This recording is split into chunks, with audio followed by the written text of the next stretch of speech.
Do you know the most common question that my friends ask me about phones? It's not about the latest iPhones or the newest foldable phones. Instead, it usually goes like this. Could you recommend a phone that works well, has a good camera, and doesn't cost a fortune? And in the past few months, to my friends who live outside the United States, I always recommend one phone first. The OnePlus Nord. This $400 phone has a beautiful design. It's not too big, but not too small either. The camera is decent, and it being a OnePlus phone, you can be confident that it won't slow down after a year or so, like so many other budget phones. Of course, it would be hypocritical to recommend a phone that I don't use to my friends, so the OnePlus Nord has been in my daily rotation for a while now, and this is my long-term review.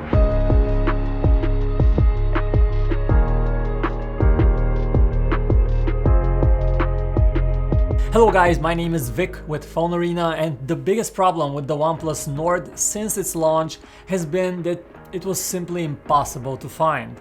After about the first week, it sold out in many markets and the $400 model was impossible to find. These days, however, you can finally buy it in most places and it ships fairly quickly.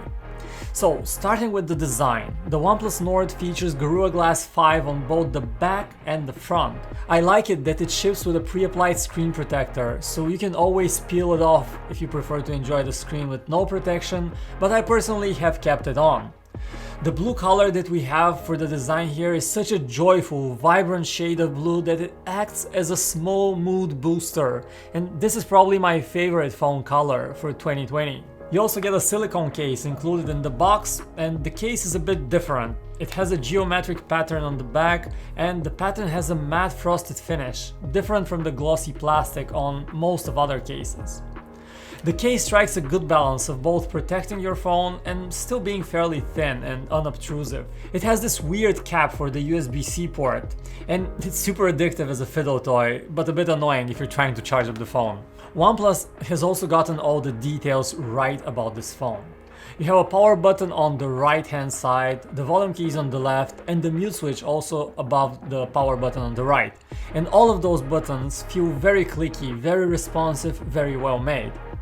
Now, the one compromise here is that the frame of the phone is made out of plastic, not the back, the frame, the middle part, which might actually be a genius decision.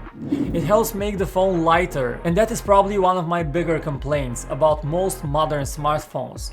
They're just too heavy.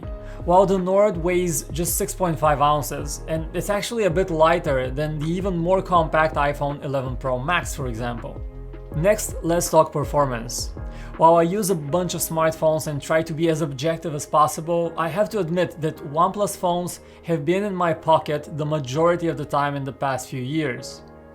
Recently, I made an experiment and switched back to the OnePlus 5, a 3-year-old phone, and it still runs like a champ without any stutter. I'm constantly amazed with how OnePlus is able to optimize phones so they remain fast years after their release, unlike so many other Android phones. Now, this is important because all new phones feel fast. And yes, the OnePlus Nord feels particularly fast thanks to that 90Hz refresh rate of the screen. But I also have confidence that it will stay fast after years of use. Now, speaking of the screen, you have a 6.4-inch AMOLED screen with Full HD 1080p resolution that looks very sharp. This size of a screen is close to perfect for me. The phone is not too big, but you still get plenty of screen real estate. Now, if you compare this budget phone to the very best phones that cost double or even triple its price, you will see that the screen on the OnePlus Nord is not quite on the same level. The big issue is that colors are a bit on the cold side, no matter how you tweak them in settings. Here at PhoneArena, we test the display on every phone using professional equipment, and you can see a super detailed breakdown of the screen quality of the OnePlus Nord at our website PhoneArena.com. Just check out the description box below for a link. But this chart you see on your screen right now shows a good illustration of how the screen doesn't quite hit the color box targets, and it's not quite color accurate. Again, that's a bit of a nitpicky thing to mention for a budget phone, but it's still worth knowing.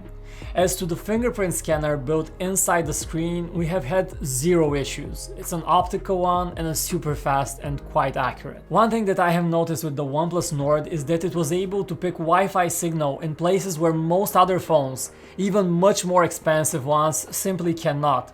My balcony at home is a place where almost no other phone picks up Wi-Fi signal, but the Nord locks onto it perfectly and maintains a solid connection. For cellular signal, however, I have noticed it drop in elevators where other phones are still able to maintain it. So it's a bit of a mixed story about connectivity, but mostly good. The software on OnePlus phones, known as Oxygen OS, is super clean and bloatware-free version of Android. Earlier, OnePlus phones had a custom screen on the leftmost part, and now that's replaced with the Google News feed. One super weird thing about the OnePlus Nord is also that it keeps on popping up strange notifications that I have never seen on any other Android phone. While playing music on Spotify, in a phone call, or doing something else, a notification that says the phone is receiving or refreshing data appears and then disappears, but only after a few moments, and that's just strange. That notification serves no purpose. Okay, what about the cameras? There is 6 of them, 4 on the back, 2 on the front. That's a lot of cameras. But we have seen phones like the Google Pixel 4a, for example, with just 1 camera on the back, and it turns out it has amazing images. So it's definitely not just about the number of cameras. In fact, 2 of the cameras on the OnePlus Nord, there's just no good use for. The macro camera is the worst. It takes blurry pictures with poor detail, and you're just better off using the main camera instead to take close-up shots. Another sensor you have here is a depth sensor for measuring things like blurry backgrounds in portrait shots. So you're left with a main camera and an ultra-wide camera. The ultra-wide shooter on the OnePlus Nord is nice to have. It gives that crazy wide perspective to photos. But quality could be better and detail is quite poor on those images. So we do recommend using the main camera instead. It has the best quality with a good amount of detail, and most images turn out quite decent. It's not quite Pixel 4a great though, and it's not quite amazing. We wish colors were not so muted and a bit more animated, as images look a bit flat and you need to edit them. The front cameras are also nice to have. We have 2 of them, and the second camera is used for ultra-wide selfies. That's really cool. So finally, let's talk battery life. So battery life is better if you use the phone at 60 Hz, but then you lose a big part of the magic. I personally keep the phone at 90 Hz, the default option, and usually get through a full day with it, but if I use the phone a bit more, I have to top it up before the end of the day. Thankfully, fast charging is amazing here.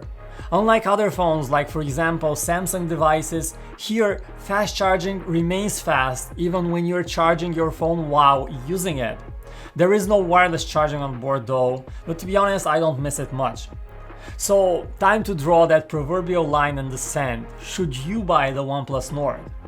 If you want an incredibly fast phone that will likely remain fast for years, that charges quickly, that has great Wi-Fi connectivity, and that also happens to look great and be just the right size, that is not too gigantic or too small, absolutely go for it. If you want the very best camera in a budget phone, however, have a look at the Pixel 4a. It's not quite as fast, not quite as good looking, but it has a truly impressive camera. And this will do it for this long-term review of the OnePlus Nord. I hope you found it useful. If so, smash that like button, subscribe to the channel for more tech videos. Thanks for sticking until the end. My name is Vic, this is PhoneArena, and I will see you in the next one.